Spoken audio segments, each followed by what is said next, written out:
অনেকে যারা বলে ইমাম হুসাইন রাদিয়াল্লাহু তাআলা আনহু যুদ্ধ করার জন্য গিয়েছেন, মিথ্যাবাদী।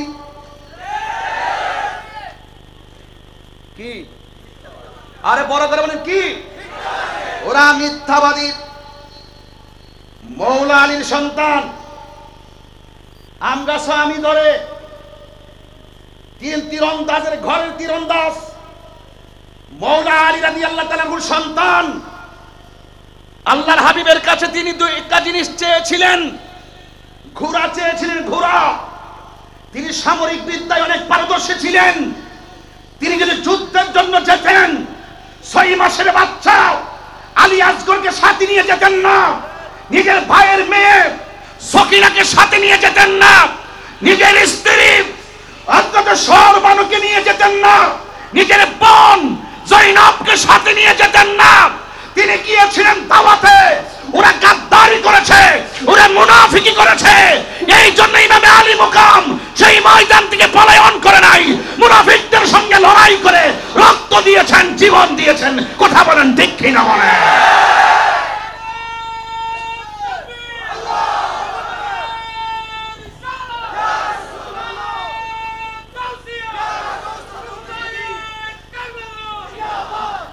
আল্লাহু আকবার বলেন, আর জোরে কোন আল্লাহু আকবার। আমি কি বোঝাতে পেরেছি? আমি কি এখানে ঝগড়া করতে আসছি? কিসে আসছি? দাওয়াতে। কিসে আসছি? বাংলা বুঝতেছেন তো? বাংলা বুঝতেছেন তো? এখন আমি দাওয়াতে আসছি, ওয়াজের মাহফিল আসছি। ওয়াজ আইসা যদি দেখতাম এখানে প্যান্ডেল নাই, মাইক নাই, বরং উল্টা আমাকে মারার জন্য ষড়যন্ত্র করা হয়েছে, এটা কি মুমিনের আলামত না মুনাফিকের আলামত? ব্যাপারটা বুঝতে কি শনি মঙ্গলবার লাগে? এরা মুনাফিক। এই মুনাফিক এ চন্দনাইশো আছে, আছে কিনা বলেন? আছে কিনা বলেন? যে লোকটি আমারে গালাগালি করে আজকে রাহি ভাই টাইমলাইনে, ভাই একজন আপনার টাইমলাইনে আমার একটা গালি দিছিল। আমার টাইমলাইনে গালি দিলে আপনি যেমন লিখে দেন না কেমন আছেন, আমিও আজকে লিখছি আসসালামু আলাইকুম ওয়া রাহমাতুল্লাহি ওয়া বারাকাতুহু। আমার গালি দেওয়ার পরে আমি লিখে দিয়েছি আসসালামু আলাইকুম ওয়া রাহমাতুল্লাহি ওয়া বারাকাতুহু। সুন্নিদের ব্যবহার তো এমনই হওয়া উচিত। কথা বলুন। তার মানে আবার ঘাড়ে উঠে বসিও না, ঘাড়ে উঠে বসিও না। ঘাড়ে উঠে বসলে কিন্তু আবার আমরা জানি যে মাঝে মাঝে মিষ্টি খাওয়া সুন্নত, আবার মাঝে মাঝে অপশক্তির বিরুদ্ধে লড়াই করাও সুন্নত।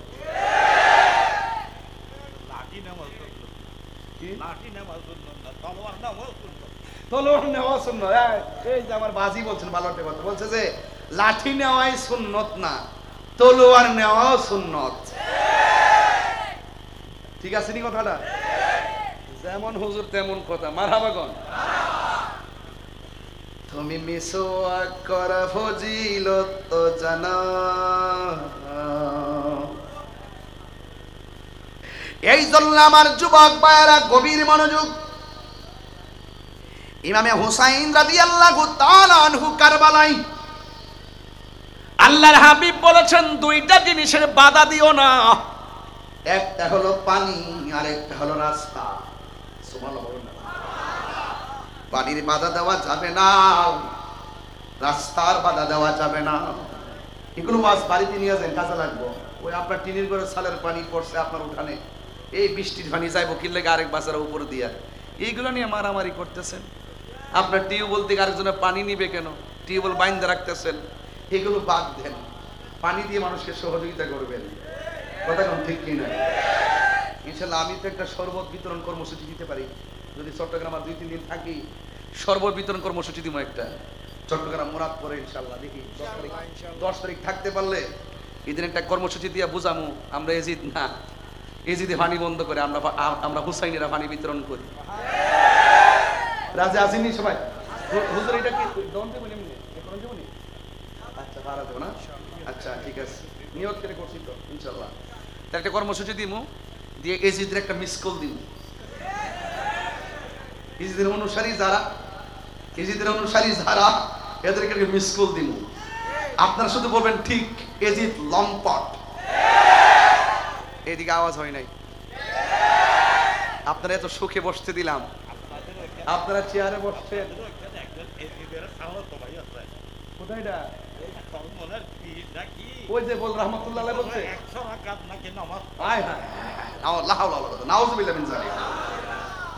আপনার ঘরে এত সুন্দর করে বসার জায়গা দিলাম, আপনার আওয়াজটা কম করলেন।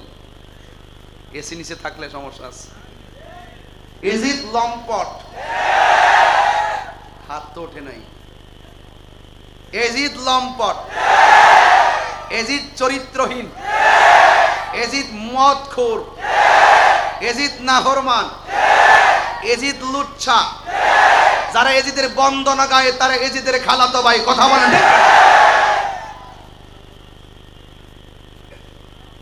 আমরা হোসাইনের সঙ্গে আছি ইনশাআল্লাহ। এটা আমাদের মেরা ঈমান। মারহাবা কোনে গেলে গা, এটা আমার কি ঈমান। ঈমান আহলে বাইতকে ভালোবাসা ঈমানের অবিচ্ছেদ্য অংশ, ঠিক কি না বলেন? আল্লাহ কবুল করুন, আমিন। আওয়াজ করে বলেন শাহ হুসাইন, আওয়াজ করে বলেন বাদশাহ হুসাইন। এ বন্ধু, ইমাম হুসাইন রাদিয়াল্লাহু তাআলা কারবালার ময়দানে একটা সফর সঙ্গী ছিল, ওর নাম হলো ওয়াহাব কালবি। আল্লাহু আকবার। আর জোরে কোন নামটা কি? ওয়াহাব কালবি তার মারে ডাক দিয়া কয়, আম্মা, ইমাম হুসাইন রাদিয়াল্লাহু তাআলা আনহুকে মারার জন্য তারা হাতে তলোয়ার নিয়েছে। ও মা গো, ও মা, ও মা, ওনার সন্তান আলী আকবরকে শহীদ করে দিয়েছে, ওনার সন্তান আসগরকে শহীদ করে দিয়েছে, ইবনে আব্বাসকে শহীদ করে দিয়েছে, হুরকে শহীদ করে দিয়েছে। ওয়াহাব কালবি ডাক দিয়ে কি, মা আমার একটু অনুমতি দেন, আমি কি করব? এবার মা ডাক দিয়ে বলে, ওয়াহাব কালবির আম্মা ছিল, তিনি ছিল হযরতে ইমাম হাসান রাদিয়াল্লাহু তাআলা আনহু, আহলে বায়তের মহব্বতের দিওয়ানা, পাকে পাঞ্জাতের মহব্বতে দিওয়ানা, এমন আশিকা ছিল। ওয়াহাব কালবি তার মার যখন বলেন, মা খবর শুনছেননি, পরিবার পরিজন বংশ ধ্বংস করে ফেলাচ্ছে। এবার মা ডাক দিয়া বলে, ওয়াহাব কালবি রে, আমি তোমার কি হয়? আপনি আমার মা হন, তাইলে আমি তোর মা হইয়া তোর একটা কথা বলবো। এবার একটু লাঠিটা একটু দয়া করে দেন তো আমার কাছে। এবার মা ডাক দিয়া বলে, বাবারে, আমি তোমার হাতের মধ্যে তলোয়ারটা দিলাম, নাও, হাতে নাও। ইমাম হুসাইন রাদিয়াল্লাহু তাআলা আনহু যুদ্ধের ময়দানে যাওয়ার আগে তুমি তলোয়ারটা নিয়ে যুদ্ধের ময়দানে যাইবা, তবে আমি তোমার মা তোমার একটা কসম দিতে চাই, যুদ্ধের ময়দানে যাইয়া তুমি সামনে যাইবা, একটা কদম পিছে দিও না। ইমাম হুসাইনের পক্ষে যুদ্ধ করবা, নবীর জন্য যুদ্ধ করবা, হককে প্রতিষ্ঠা করার জন্য যুদ্ধ করবা। ওই যুদ্ধের ময়দানে একটা কদম যদি তুমি পিছন দিকে দাও, আমি মা জিন্দেগিতেও তোমার দুধের দাবি ছাড়ব না। এমন দুধের একটা কসম দিয়া সন্তানটার হাতের মধ্যে তলোয়ার ধরাইয়া দিল। এবার ওনার স্ত্রী, ওয়াহাব কালবির স্ত্রী যখন হাতের মধ্যে নিল, রে ও বন্ধু রে, যুবক রে, যুবক, ইন টাইমে স্ত্রীটা গেল ইমাম হুসাইন রাদিয়াল্লাহু তাআলা আনহুর কাছে। ওয়াহাব কালবি গেল সেই জায়গার ভিতরে, স্ত্রীকে ডাক দিয়া বলে, ও নবীর আওলাদ, আমার স্বামী যুদ্ধের ময়দানে যাচ্ছে, আপনার কাছে আমার একটা প্রত্যাশা। ও হুসাইন, আমার স্বামী যদি যুদ্ধের ময়দানে যায়, যদি আমার স্বামী শহীদ হইয়া যায়, তাইলে বাকি জীবনটা আমি আর আমার শাশুড়ি আপনার কদমে জায়গা হবে নি, মানে হলো আমাদেরকে আপনি দেখে রাখবেন নি। ইমাম হুসাইন রাদিয়াল্লাহু তাআলা হাও বলে নাই, নাও বলে নাই, কারণ আছে। কেন কারণ আছে জানেননি? ইমাম হুসাইন রাদিয়াল্লাহু তাআলা তো জানেন তোমার স্বামীর যে অবস্থা হবে, আমি হুসাইনও তো একই অবস্থায় হবে, এই জন্য তোমার জিম্মাদারির কথা আমি এখন দুনিয়ায় বলি না। এবার স্ত্রী ডাক দিয়ে গো, হুসাইন, এই দুনিয়ায় যদি সুযোগ না পাই, তাইলে আমার স্বামীর পরিবার, শাশুড়ি, আমরা হাসরের ময়দানে জান্নাতে আপনার পাশে জায়গা হবে নি। এরপর ইমাম হুসাইন রাদিয়াল্লাহু তাআলা একটা মুস্কি হাসি দিলেন। এবার ওয়াহাব কালবি হাতের মধ্যে লাঠি নিয়া সোজা যুদ্ধের ময়দানে গেছে। যাইয়া তিনি যুদ্ধ শুরু করলেন। ডানে বিপদ, বামে বিপদ, সামনে বিপদ, পিছনে বিপদ, এমন ভাবে ধাও দিয়েছে ওয়াহাব কালবি রাদিয়াল্লাহু তাআলা আনহু আনহু তিনি যুদ্ধ শুরু করলেন। গায়ের মধ্যে বেলায়েতের জোর নিয়ে যুদ্ধ করতেছেন, একটা কদমও তিনি পিছনে দেয় না। কিন্তু এই বিয়াদবের মুনাফিকের গোষ্ঠী এমন ভাবে একটা দৌড়ানি দিল, এমন একটা ধাও দিল, এমন ভাবে শত্রুরা অগ্রসর হলো। ওহাব কালবি একটু সামনে যাইতে পারে নাই, একটা কদম পিছনে দেওয়ার জন্য ট্রাই করলো। যেই মাত্র তাদের ধরে, তাদের ধাওয়ের কারণে একটা কদম পিছনে দিবে, ঠিক ওই মুহূর্তে মায়ের কসমের কথা মনে হয়ে গেছে, সামনে দিছে পিছনে দেয় নাই। ও বন্ধুরা, বন্ধুরে, ও চন্দনাইশের বাবা,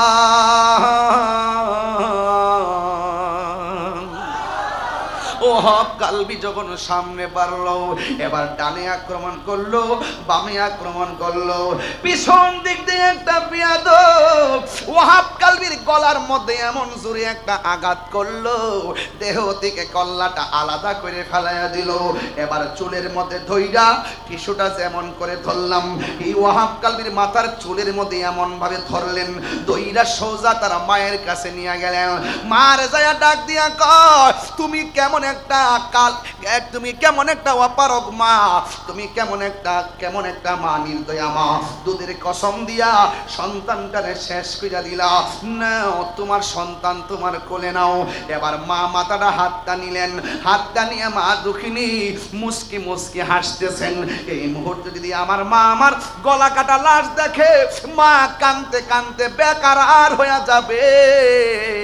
আর ওহাব কালবির আম্মা জান, ওহাব কালবির কাটা কল্লা হাতে দেখা মুস্কি মুস্কি হাসতেছে, মুচকি মুচকি হাসতেছে। ওই বিয়াদবরা ডাক দিয়া কয়, ওহাব কালবির মা,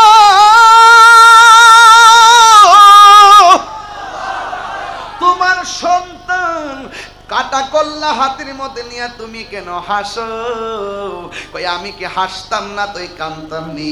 কই সন্তানের কাটা কল্লা দেখে সবাই তো কান্দে, তুমি কেন হাসতেছো? ওহাব কালবির মা ডাক দিয়া বলে, আমি কেন হাসি জাননি? একটু আগে আমি ছিলাম ওহাব কালবির মা, এখন আমি হইয়া গেছি শহীদের মা।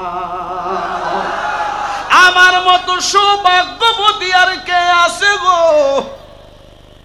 ওহাব কালবির মা ডাক দিয়া বলে, আল্লাহ, আমার জাদুমণির কল্লাটা যখন হাতের মধ্যে নিলাম, আমি দেখতেছি আমার সন্তানের ঠোঁট নড়াচড়া করতেছে, নড়াচড়া করতেছে। এবার বিয়াদবরা কয়, ওহাব কালবির মা, তোমার সন্তানটারে মাথাটার দাফন করো, স্মৃতিসৌধ বানায় রাখো, স্মৃতির চারণ বানায় রাখো। ওহাব কালবির মা এই কল্লাটারে কবরের কথা দেওয়ার কথা শুই না, এই কল্লাটারে ডিল মাইরা ফালাইয়া দিছে। যেই মাত্র ডিল মেরে ফেলে দিছে, ওই মুহূর্তে বিয়াদবরা কয়, তুমি কেমন মা, সন্তানের শেষ স্মৃতিটাও তুমি কইরা রাখলা না। আমরা বলছি কল্লাটা দাফন কইরা স্মৃতি কইরা রাখো। ওহাব কালবির মা কয়, তোরা মানে কি মনে করস আমি কেন আমার সন্তানটা আমার কাছে রাখবো? আমার সন্তানটা রে আমি আল্লাহ রাস্তায় দান কইরা দিছি, দান করা জিনিস ফেরত নেওয়া জায়েজ নাই। আর বড় করে কর না আল্লাহু আকবার, চিৎকার মেরে কর না ইয়া রাসূলুল্লাহ। বন্ধু, ইমাম হুসাইন রাদিয়াল্লাহু তাআলা আনহু রাতের বেলা স্বপ্ন দেখেন, আমার নবী, আপনার নবী একটা পেয়ালা লইয়া দাঁড়ায়া রইছে। ও বন্ধু রে, বন্ধু রে, বন্ধু, ইমাম হুসাইন রাদিয়াল্লাহু তাআলা আনহু আর বুঝার বাকি নাই, আমার নবী গলার রক্ত মুবারক পেয়ালার মধ্যে লওয়ার জন্য দাঁড়ায়া গেছে রে। ও বন্ধু, ইমামে আলী মুকামকে যখন কারবালার ময়দানে গলার মধ্যে ছুরিটা চালাইবো, ঠিক ওই মুহূর্তে ইমাম হুসাইন বলেন, তোরা আমারে মারবি, তবে আমারে 2 রাকাত নামাজ পড়ার সময় দে। চন্দনাইশের মানুষ গভীর মনোযোগ, মুহররমের চাঁদে ওয়াজ শুনেন আর আজকে ওয়াজ করেন, আর আজকে থেকে ওয়াদা করেন আমরা কোনোদিন নামাজ ছাড়ব না। কথা কোন ঠিক কিনা? আমরা কোনোদিন নামাজ ছাড়ব না। ও বন্ধু, ইমাম হুসাইন রাদিয়াল্লাহু তাআলা আনহু বলেন, আমার 2 রাকাত নামাজ পড়ার সুযোগ দেয়। এবার হুসাইন রাদিয়াল্লাহু তাআলা আনহু 2 রাকাত নামাজ পড়লেন রে বাবা। ওই বিয়াদব ইবনে জিয়াদের গোষ্ঠীরা বলে, তুমি তো এতদিন নামাজ পড়লে দেরি কইরা পড়তা, আজকের নামাজটা কেন এত শর্ট কইরা পড়লা? ইমাম হুসাইন রাদিয়াল্লাহু তাআলা আনহু বলেন, আজকের নামাজটা যদি আমি লম্বা কইরা পড়ি তাইলে তোরা বলবি নবীর নাতি ইমাম হুসাইন মরণের ভয়ে নামাজটারে লম্বা করেছে। নবীর প্রেমিকেরা দিশাহারা মরণের ভয় করে না, প্রেম তো মরে না।